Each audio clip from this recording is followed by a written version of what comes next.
सम संख्याएं होती है ना, देखो दो सम संख्याओं का योग, दो सम संख्याओं का योग क्या होता है, सम संख्या होता है, ठीक है। और दो विषम संख्याओं का योग, दो विषम संख्याओं का योग क्या होता है, एक सम संख्या होती है, ठीक है ना। कैसे होता है देखो, हम आगे आपकी बात करते हैं। तो सबसे पहले मैंने बताओ, देखो नंबर्स क्या होते हैं अपने, टोटल ये होते हैं ना, ठीक है। जो दो से विभाजित होगा ना इनमें, वो तो क्या हो जाएगा, इवन नंबर्स। और दो से विभाजित नहीं होगा, वो क्या हो जाएगा, ओड नंबर्स हो जाएगा, ठीक है। लेकिन देखो बात इसमें जीरो की भी करेंगे अपन, क्योंकि जीरो से अपनी शुरुआत होती है ना संख्या की, ठीक है। तो देखो भाई, अब तो अपन सम और विषम की तुलना कर रहे हैं, तो अपने को पूरी जो अपनी संख्याएं होती है वो लेना पड़ेगा, उससे समझेंगे अपन। लेकिन ये क्या कह रहा है, दो सम संख्याओं का योग क्या होता है, सम संख्या होता है, ठीक है। और दो विषम संख्याओं का योग भी क्या होता है, सम संख्या। जैसे देखो 2 4 6 8 ऐसे चलता रहेगा, इधर 1 3 5 7 ऐसे चलता रहेगा। तो इन दो का योग किसी का भी कर लो तो वो क्या होगा, सम संख्या होगी, वो दो से विभाजित होगी। तो जैसे देखो इन दोनों को अपन ऐड करते हैं, 2 और 4 कितने हो गए, 6। तो देखो ये दो से क्या हो रहा है, डिवाइड हो रहा है, इसका मतलब ये क्या है, सम संख्या, ठीक है ना। यानी सम संख्या दो संख्याओं का योग जो होता है वो भी एक सम संख्या ही होता है, ठीक है। इसमें बात करें दो विषम संख्याओं का योग, देखो एक 3 और एक कितने हो गए, 4। जो 4 क्या है, एक सम संख्या है, क्योंकि ये दो से विभाजित है, ठीक है ना।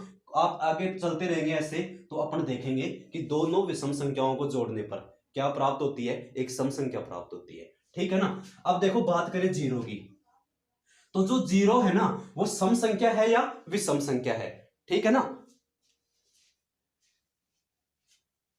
तो देखिए मैंने आपको क्या बताया कि भाई दो, इसको अपन चेक करके देख सकते हैं। वैसे जीरो क्या होती है, सम संख्या होती है, ठीक है ना। क्यों होती है, क्योंकि मैंने एक चीज बताई है कि जो सम संख्या होती है ना, उसका इकाई अंक क्या होता है, 0 2 4 6 और 8 होता है, समझ रहे हो ना। यदि इकाई अंक ये होगा तो वह संख्या क्या होगी, सम संख्या होगी। तो जीरो एक सम संख्या होती है। लेकिन देखो जीरो अकेले का कोई महत्व नहीं है, ये चीज आप भी जानते हो, ठीक है ना। तो देखो इसमें क्या बोल रहा है, चेक करने के लिए भाई ये जो नियम है ना वो लागू होना चाहिए, यानी दो सम संख्याओं का योग कितना है, होना चाहिए, एक सम संख्या होनी चाहिए। जैसे देखो मैं शुरुआत करूं 0 2 4 6, यानी मैं जीरो में कोई भी सम संख्या जोड़ू ना, तो उसका योग भी कितना आना चाहिए, सम आना चाहिए, तब तो ये सम संख्या होगी, बात सही है, ठीक है। तो जैसे देखो मैं इसको जोड़ता हूं, 0 + 2 तो क्या आया, 2, जो कि एक सम संख्या है। जैसे मैं जीरो में ऐड कर दूं 10,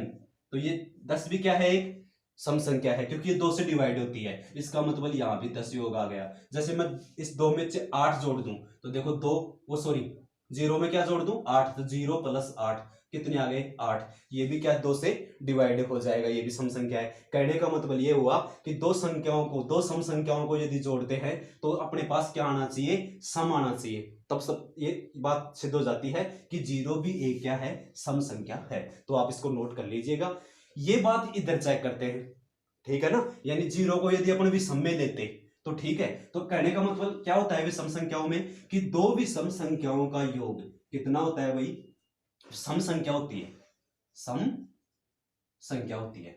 बताई ना मैंने ये बात। इसका मतलब देखो जैसे 0 1 3 5 7 ऐसे लेंगे, तो आप जीरो को किसी में ऐड करो। जैसे मैं जीरो में एक ऐड करता हूं, 0 + 1 तो क्या आया, 1। या एक कोई सम संख्या है क्या, नहीं है, इसका मतलब क्या हुआ, जीरो क्या है, सम संख्या है, वो विषम संख्या नहीं है, ठीक है। आगे बात करते हैं, जैसे जीरो में मैं 3 जोड़ दूं तो क्या आएगा, 3, जो कि क्या है, विषम है। जबकि मैंने आपको क्या बताया कि दो को ऐड करेंगे तो उनका योग क्या होना चाहिए, सम संख्या होनी चाहिए। तो आई होप आपको ये बातें समझ में आ रही होंगी, और ये बातें आपको समझ में आ रही हैं तो हमारे चैनल को ज्यादा से ज्यादा सब्सक्राइब और लाइक जरूर करिए, ठीक है ना भाई। आगे चलते हैं अपन,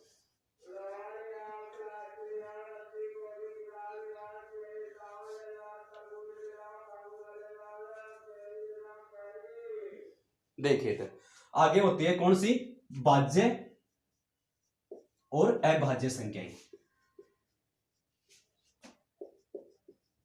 प्राइम नंबर्स, ठीक है ना। भाज्य और अभाज्य संख्याएं, देखो भाज्य और अभाज्य संख्याएं क्या होती है, ठीक है। यानी वह संख्या जो स्वयं तथा एक के अलावा किसी भी संख्या से विभाजित नहीं हो।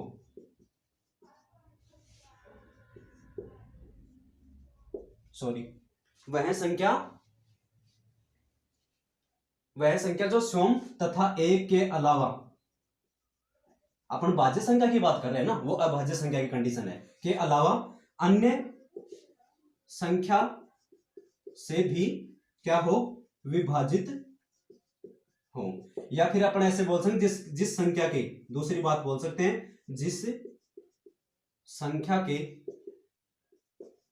गुणनखंड कर सकते हो वह क्या होगी, भाज्य संख्या होगी। ठीक है भाई, यानी वह संख्या जिसके अपन क्या कर सकते हो, गुणनखंड कर सकते हो, या फिर उसमें अपन किसी संख्या का भाग देना तो वो पूरा पूरा भाग चला जाए, तो वो तो क्या होती है, भाज्य संख्याएं होती है। और वह संख्या जिसमें स्वयं तथा एक के अलावा किसी अन्य संख्या का भाग पूरा पूरा नहीं जाता हूं, वह क्या कहलाती है, अभाज्य संख्या कहलाती है। ठीक है ना, वो प्राइम नंबर्स कहलाते हैं। यानी वह संख्या जो स्वयं तथा एक के अलावा अन्य किसी संख्या के भाग नहीं जाता हो, वो पूरा पूरा भाग, तो वह क्या होगी, अभाज्य संख्या। और ऐसी संख्या जिसमें क्या स्वयं और एक के अलावा अन्य किसी भी संख्या का पूरा भाग चला जाए, तो वो क्या होगी, भाज्य संख्या। ठीक है ना। अब देखो संख्याओं में अपन बात करते हैं सबसे पहले, तो देखो वही 1 2 3 4 5 ऐसे अनंत तक चलता रहेगा अपने पास। ठीक है ना। तो देखो वह संख्या जिसके गुणनखंड कर सके अपन, वो तो क्या हो जाएगी, भाज्य संख्या, और जिसके नहीं कर सकते वो क्या हो जाएगी, अभाज्य संख्या। यानी किसी संख्या का भाग देकर देख लेंगे अपन। ठीक है ना। अब देखो सबसे पहले बात करें एक की। ठीक है ना। तो जो देखो जो एक है ना, वो आप बोलोगे भाज्य है या अभाज्य है। ठीक है, तो मुझे आप बता सकते हो ये चीज। देखो आपने पढ़ा भी होगा ऐसा, जो एक होता है ना, वो न तो भाज्य संख्या होती है और ना ही अभाज्य संख्या होती है। ठीक है, क्यों, क्योंकि एक अपन किसी भी संख्या के नीचे लगा सकते हैं तो पूरा पूरा भाग चला जाएगा। तो यहां पर अपन बात कर रहे हैं भाजकता की और अभाजकता की। इसका मतलब जो एक है ना, वो क्या होगा, ना तो भाज्य होगा और ना ही अभाज्य संख्या है। ठीक है भाई, यानी जो एक है वो ना तो भाज्य संख्या है और ना ही अभाज्य संख्या है। उसके बाद हम बात करें, देखो दो। अब मैंने क्या बताया कि वह संख्या जो क्या हो, स्वयं तथा एक के अलावा अन्य किसी संख्या से विभाजित ना हो। तो देखो दो में अपन भाग देंगे किसी संख्या का, तो जैसे दो में सिर्फ स्वयं का दो का जाता है और एक का तो सभी संख्याओं में चला जाएगा। तो कहने का मतलब यह है, इसकी परिभाषा आप ये भी बोल सकते हो कि भाज्य संख्याएं वह संख्याएं होती हैं जिसमें किसी संख्या का भाग नहीं जाता हो। ठीक है ना, जैसे स्वयं के अलावा किसी संख्या का भाग नहीं जाता हो, ऐसे भी बोल सकते हो। ठीक है, तो इसमें देखो दो का भाग देंगे तो ये तो स्वयं हो गया। ठीक है, एक का भाग सभी संख्याओं में जाता है, लेकिन ये क्या है, अन्य किसी का जा रहा है क्या, नहीं जा रहा। तो ये संख्या क्या हो जाएगी, यानी अभाज्य संख्या हो जाएगी। क्या हो जाएगी, अभाज्य संख्या। ठीक है ना। तो दो क्या है, अपनी एक अभाज्य संख्या है। उसके बाद में तीन की बात करें अपन, तो तीन में भी नहीं जाएगा। तो देखो दो और तीन ये दोनों क्या है, अभाज्य संख्या, यानी दो भी अभाज्य तीन भी। उसके बाद में 5 फिर 7, यानी ऐसे चलता रहेगा ये क्रम। ये वो संख्याएं हैं जिनमें इन किसी संख्या का भी भाग नहीं जाता है, सिर्फ स्वयं का भाग जाता है इनमें। ठीक है, लेकिन इधर बात करें अपन, देखो भाज्य संख्याएं क्या होती हैं, जैसे 4 आ गया। अब देखो 4 जो है वह 1 से भी विभाजित होगा, 4 4 से भी होता है, ये तो दोनों में कंडीशन है। लेकिन इसके अलावा जो 4 है वो 2 से भी डिवाइड हो जाएगा। ठीक है, तो इसका गुणनखंड हो सकते हैं 2 गुणा 2, या फिर ऐसे समझ लो आप, यानी वह संख्या जिसके क्या हो, गुणनखंड हो, वो क्या कहलाती है, भाज्य संख्या कहलाती है। तो जो 4 है वो क्या है, भाज्य संख्या है। इसका मतलब क्या हुआ, यानी कि जैसे 4 हो गया, 6 8 10, ये सब क्या होती है, भाज्य संख्याएं होती हैं। ठीक है ना, जिनमें खुद के अलावा, जैसे 9 भी हो गया भाई, जो 9 होता है, ठीक है, उसमें भी क्या, जैसे 3 का भाग जाता है उसमें भी। ठीक है, तो यानी वह संख्याएं जो स्वयं तथा एक के अलावा अन्य किसी से विभाजित हो तो वो भाज्य संख्याएं होंगी, और जिसमें किसी का भी भाग नहीं जाता हो स्वयं के अलावा, वो क्या हो जाएंगी, अभाज्य संख्या हो जाएंगी। अब देखो यहां से एक चीज निकल के आती है कि जो अभाज्य संख्याएं होती है ना, ये इनमें क्या है, दो है ना, जो दो एक मात्र सम संख्या है। देखो यहां से देखें, दो क्या है, एक सम संख्या है। तो दो एक मात्र सम संख्या है जो अभाज्य संख्या है। ठीक है ना। तो यहां से देखो अपन ये बातें कह सकते हैं। एक मिनट मिटाना देता हूं ये चीज। अब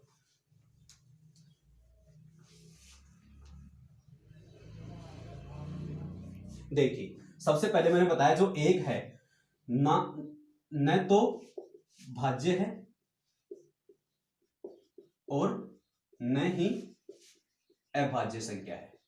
ठीक है ना, मैंने बता दिया भाज्य और अभाज्य क्या होता है। ठीक है, उसके बाद में बात करें जो दो है ना, वह एकमात्र सम है जो क्या है, अभाज्य संख्या है।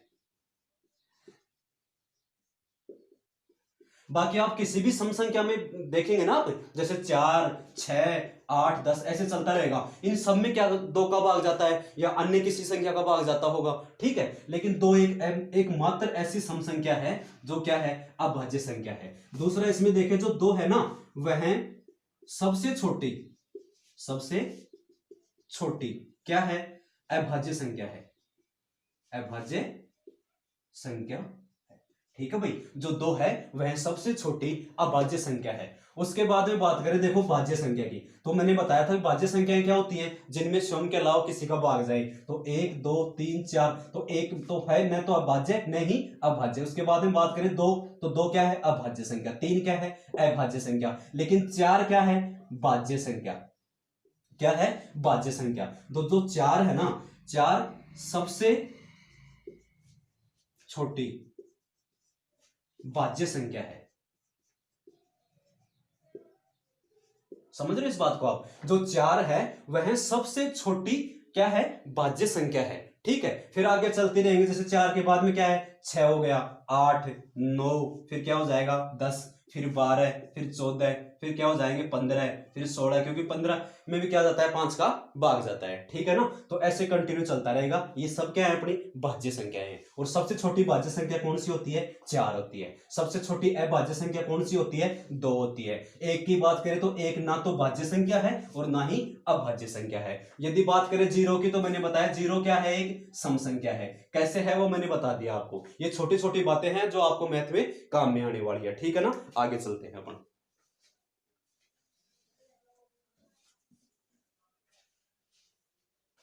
देखिए यहां से एक चीज निकल के आती है, होती है संपूर्ण संख्या।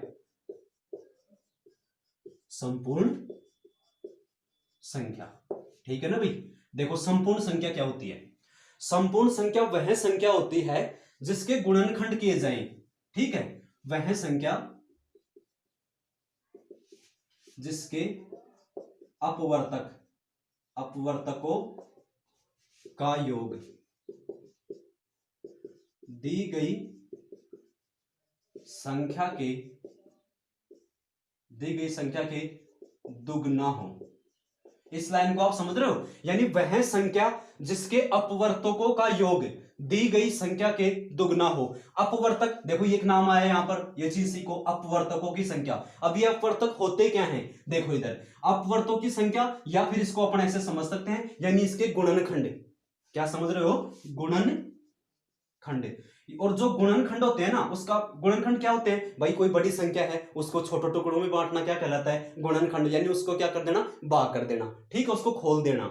या फिर इसको अपन क्या कह सकते हैं, भाजक भी कह सकते हैं, क्योंकि जो गुणनखंड होंगे वह उस संख्या से क्या करेंगे, भाग जाएगा पूरा पूरा। ठीक है ना, तो ये जो भाजक होते हैं ना किसी संख्या के, उनका योग क्या हो, दी गई संख्या से दुगना हो। ठीक है ना, तो जैसे अपन बात करें भाई, जैसे देखो मैं ले लेता हूं 5, तो 5 का तो कोई गुणनखंड नहीं होंगे। जैसे मैं ले लेता हूं 6। ठीक है, अब मुझे एक चीज बताओ आप, 6 के गुणनखंड अपने को करने हैं, तो 6 के गुणनखंड करने का मतलब क्या होता है कि जो 6 है ना, उसमें कौन कौन सी संख्याओं का भाग जाता है, समझ रहे हो ना। तो इसका मतलब क्या हुआ, इसमें 1 का भी जाता है, 2 का भी जाता है, 3 का भी जाता है और 6 का भी जाता है। समझ रहे हो इस बात को आप, 1 का भी जाता है, 2 का भी जाता है, 3 का भी और 6 का भी। तो ये क्या हो गए, इसके अपवर्तक हो गए, या गुणनखंड हो गए, या इसके भाजक हो गए, जो इससे भाग जा सकता है। ठीक है, तो अब देखो इन सब का योग क्या बोल रहा है, वह संख्या जिसके अपवर्तकों का योग दी गई संख्या से दुगना हो। तो अपन चेक करेंगे, देखो 2 और 1 कितने हो गए, 3, 3 और 3 कितने हो गए, 6, और 6 और 6 कितने हो गए, 12 हो गए। तो दी गई संख्या क्या है, 6, और योग कितना हो गया, 12। तो 6 एक क्या है, संपूर्ण संख्या है। ठीक है ना। कभी अपने से पूछ लेता है कि देखो जैसे क्वेश्चन आता है अपने पास ऐसे आएगा, तो निम्न में से संपूर्ण संख्या कौन सी है। ठीक है, तो पहले ऑप्शन में आ जाएगा 6, दूसरे में आ जाएगा अपने पास 8, तीसरे में आ जाएगा अपने पास 10 और चौथे में आ जाएगा अपने पास जैसे 12। तो अपने को बताना होगा कि भाई संपूर्ण संख्या कौन सी है। तो देखो अपन क्या करेंगे, चेक करके देखेंगे। 6 तो एक संपूर्ण संख्या है क्योंकि मैंने आपको समझा दिया, लेकिन अपन बात करते हैं 8 को। तो देखो 8 को किस किस का भाग जाता है, यानी सबसे पहले उसके क्या करेंगे, गुणनखंड करेंगे अपन, यानी उसके अपवर्तक कौन कौन से हैं। तो 1 का, फिर जाता है 2 का, फिर जाता है 4 का और फिर जाता है 8 का। समझ रहे हो इस बात को। अब मैंने लाइन संपूर्ण संख्या की कंडीशन क्या होती है कि उसके जो गुणनखंड है ना उन सब का योग दी गई संख्या से क्या हो, दुगना हो। इसका मतलब देखो 2 और 1 कितने हो गए, 3, 3 और 4 कितने हो गए, 7, 7 और 8 कितने हो गए, 15। तो इनका योग कितना आ गया, 15। जबकि अपने पास संख्या क्या है, 8, इसका दुगना कितना होना चाहिए था, 16, जो कि नहीं हो रहा है। इसका मतलब क्या हुआ, 8 एक संपूर्ण संख्या नहीं है। ऐसे ही 10 को चेक करेंगे और 12 को चेक करेंगे, ठीक है ना। जैसे देखो 10 जो है उसके गुणनखंड कितने होते हैं, तो देखो आप बोलोगे सर 1 का भाग जाता है, 2 का भाग जाता है, 5 का भाग जाता है और 10 का भाग जाता है। ये क्या हो गए, 10 के अपवर्तक बोल सकते हो, गुणनखंड बोल सकते हो या भाजक बोल सकते हो। ठीक है, तो इनका योग कितना होगा, 3, 5, 8 और 10 कितने हो गए, 18, जो कि 10 का दुगना नहीं है। इसका मतलब ये भी संपूर्ण संख्या नहीं है। ऐसे अपन 12 का भी निकाल सकते हैं। तो समझ में आ रहा है ना आपको ये बातें। इसका मतलब क्या हुआ कि जो 6 है ना वह सबसे छोटी क्या है, संपूर्ण संख्या है। देखो ये जो बातें बता रहा हूं ये बहुत इंपॉर्टेंट है, संपूर्ण संख्या है। और रिट एग्जाम में तो ये छोटी छोटी बातें हमेशा पूछी जाती है, इन बातों में से आपको क्वेश्चन मिल जाता है, ठीक है ना, रिट लेवल में। ठीक है, तो यानी 6 जो है जो सबसे छोटी संपूर्ण संख्या होती है। ठीक है, अब उसके बाद में बात करें अपन, तो देखो जैसे मैं 28 ले लेता हूं, ठीक है भाई। तो 28 का देखेंगे अपन, तो किस किस संख्या का भाग जाता है, 1 का जाता है, इसमें जाता है ना। उसके बाद में 2 का भी जाता है, फिर 3 का नहीं जाता, फिर 4 का भी जाता है, ठीक है, फिर 5 का नहीं जाता, फिर 6 का भी नहीं जाता, फिर 7 का भी जाता है। उसके बाद में किसका जाता है, इसमें 14 का जाता है, ठीक है। उसके बाद में इसमें 28 का जाता है। तो देखेंगे इनका योग करके कितना हो गया, तो योग करेंगे इसका 3, 4, 7, 14, 14, 28, 56, कितना हो गया, 56। ठीक है, तो इसको अपन चेक कर सकते हैं, ये 28 है और ये इसके क्या है, अपवर्तक हैं, या फिर इसके क्या है, गुणनखंड है। ठीक है ना।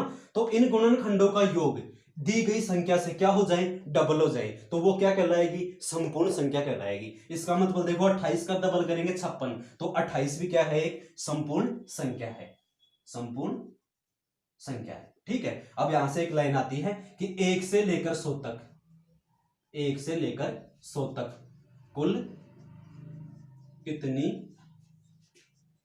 संपूर्ण संख्या होती है।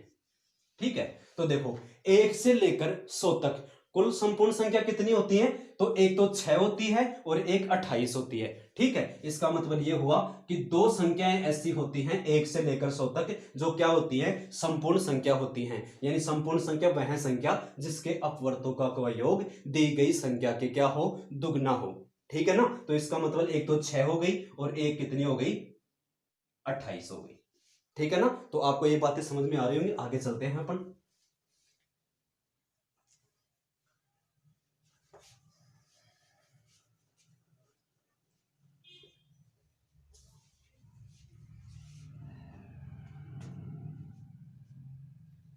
देखिए आगे चलता है परिमेय संख्याएं और एक होती है अपरिमेय संख्याएं। ठीक है ना। अब देखो हमेशा यहां से अपने क्वेश्चन पूछा जाता है, एक परिमेय संख्या क्या होती है और अपरिमेय संख्याएं क्या होती हैं। ठीक है ना। जैसे परिमेय संख्याएं, तो परिमेय संख्याएं वह संख्याएं जिनको p बटा q के रूप में लिखा जा सकता हो। ठीक है भाई, यानी वह संख्या है जिसमें क्या हो, p बटा q के रूप में लिख सकता हो। तो p बटा q क्या है, एक संख्याओं की वजह से ऊपर क्या होता है अंश, नीचे क्या होता है हर। ठीक है, यानी इसमें अपन लिख सकते हो वो क्या होती है, परिमेय संख्याएं होती है। ठीक है ना। तो देखो परिमेय संख्याएं जैसे मैं आपको बताऊं कि जैसे यहां पर मैंने लिख दिया 10/15, ठीक है ना। इसको हल करेंगे क्या हो जाएगा 2 3, तो 2/3 एक ही बात है। तो ये क्या होती है, परिमेय संख्याएं होती हैं। ठीक है ना। अब ये जो परिमेय संख्याएं होती है ना, एक बार इसकी और बात करें साथ साथ। अपरिमेय संख्याएं क्या होती हैं, वह संख्याएं जो p/q के रूप में नहीं लिखा जा सकता हो। देखो इनमें क्वेश्चन ले लेता हूं, एक आए जो भी क्वेश्चन पूछे गए हैं। जैसे देखो इसमें क्वेश्चन को है, निम्न में अपरिमेय संख्या है। ठीक है भाई, ऑप्शन दिए गए हैं अपने पास 4/9, आगे दिया गया है इसमें 13/21, सॉरी तीसरा दिया गया है इसमें 22/9 और चौथा दिया गया है इसमें √3। ठीक है, यानी कि निम्न में से परिमेय संख्याएं कौन सी हैं। तो मुझे एक चीज बताओ, देखो मैंने आपको बताया p/q के रूप में लिखा जाता है, वो संख्याएं क्या कहलाती हैं, परिमेय संख्याएं कहलाती हैं। और जिनको अपन p/q के रूप में नहीं लिख सकते वो क्या कहलाती हैं, अपरिमेय संख्याएं कहलाती हैं। या फिर आप इसको ऐसे समझ लो कि जो ये अंडर वाली होती है ना, इनको अपन क्या कहते हैं, अपरिमेय संख्याएं कहती हैं। तो ये भी p/q के रूप में लिख सकते हैं, इसको भी और इसको भी। तो अपने पास ये क्या आंसर आ जाएगा, √3। जैसे यहाँ पर बटे में 9 ना होकर सिर्फ 22 होता तो भी कोई प्रॉब्लम नहीं है, क्योंकि इसके बटे में अपन 1 लगा सकते हैं। ठीक है ना। तो जो ये रूट वाले जो वर्ड्स सॉरी संख्या होती है वो क्या होती है, अपरिमेय संख्याएं कहलाती हैं। ठीक है ना। आगे बात करते हैं अपन। देखो जैसे इसमें एक आता है पाई। ये जो पाई है ना, ये एक परिमेय संख्या है। पाई एक परिमेय संख्या होती है। ठीक है भाई, पाई क्या होती है, एक परिमेय संख्या होती है। क्यों, क्योंकि पाई का मान कितना होता है, 22/7 होता है। ठीक है ना। और इसमें आगे बढ़ते हैं अपन।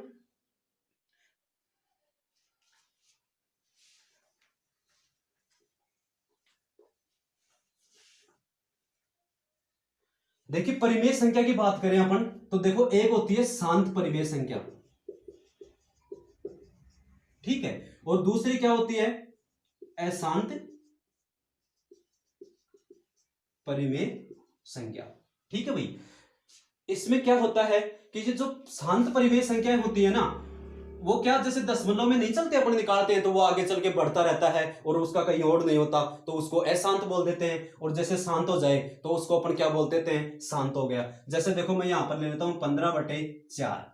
ठीक है, तो 15/4 जो है वो शांत परिमेय है या अशांत परिमेय है, क्योंकि है तो परिमेय संख्या, क्योंकि p/q के रूप में जो संख्याएं होती हैं वो क्या कहलाती है, परिमेय संख्या कहलाती है। ठीक है, तो इसका मतलब देखो इसमें भाग देंगे अपन, तो कितनी बार गया, 3।